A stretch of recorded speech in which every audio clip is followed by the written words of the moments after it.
We have so much good content from the show this week, and we can't fit it all into one show. So here's a bonus clip for you.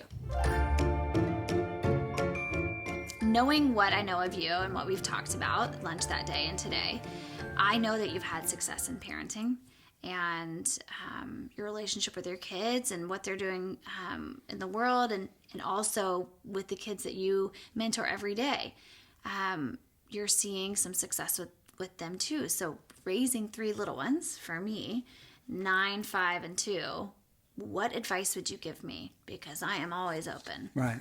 All ears to raising good humans. Yeah. Well, I think, I had some amazing opportunities. I was able to start my business out of my home. So I, as a father, was very involved in homeschooling my kids with my wife. And I spent the first hour and a half, 3 days a week with them when they were young, teaching them reading and writing and other things. And that was great. But even as they got older, there's those moments where one of your children, for whatever reason, is not connecting either with their father or their mother. And so I think it's a time where you continue to acknowledge that, and you figure out, okay, who's going to go deeper with them now? And one of the things I did with both of my kids growing up in their teenage years is I wanted to be engaged with them on a weekly basis to some degree. And so I would have a weekly meeting with my son and a weekly meeting with my daughter every week for at least an hour and a half, where it's just the two of us talking. And did you tell them it was a meeting? Is that what they called it? Well, it'd be our time together. Okay. And sometimes we'd have coffee. Sometimes we'd read the Bible together. Mm-hmm. It was always different. We would do different things. Right. But it gave me an opportunity, even when my daughter didn't want to meet with me, when she was like 13 and 14. She just wasn't into it. We still did it. And I was just there and just praying for her and encouraging her. And so there was a consistency, especially as a father, where a lot of fathers lose some of that and they sort of put that on the mom. I've pursued both of my kids, and I think that was really helpful. And I've done trips with them. I've gone away with my son, and we've done different vacations. We did one last summer. We went to the desert and rode dune buggies and just did crazy stuff together.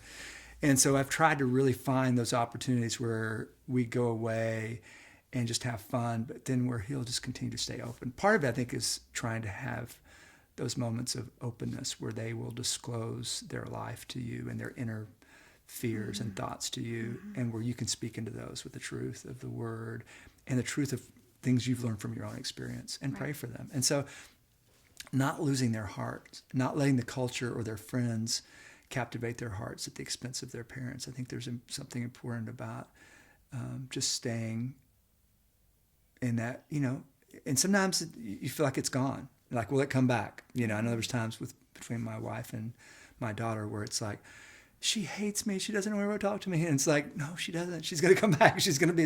It's continuing to engage with their hearts and just being available. And it takes time, and it takes. So those weekly meetings, I call them dates with my daughter, and I just call them meetings with my son. And now my daughter's in Northern California. We don't do it every week, but we do it twice a month on the phone or FaceTime.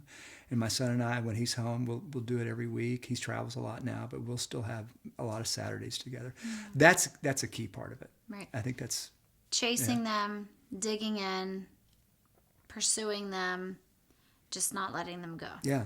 Not letting them go to the world. Yeah, and not losing that touch with them. Right. I think part of it, there's a consistency. Oh yeah. And I think a lot of men get really busy with their businesses, and they lose that. Maybe you have a quick dinner together as a family, but there's something about that one-on-one that I think children need, and especially if you have a larger family, that takes a lot of sacrifice to have that with all your children. It does. I'm thinking 3 kids, 30 days in a month. Yeah. I have to, but I love that. Yeah. I know that's important. Yeah.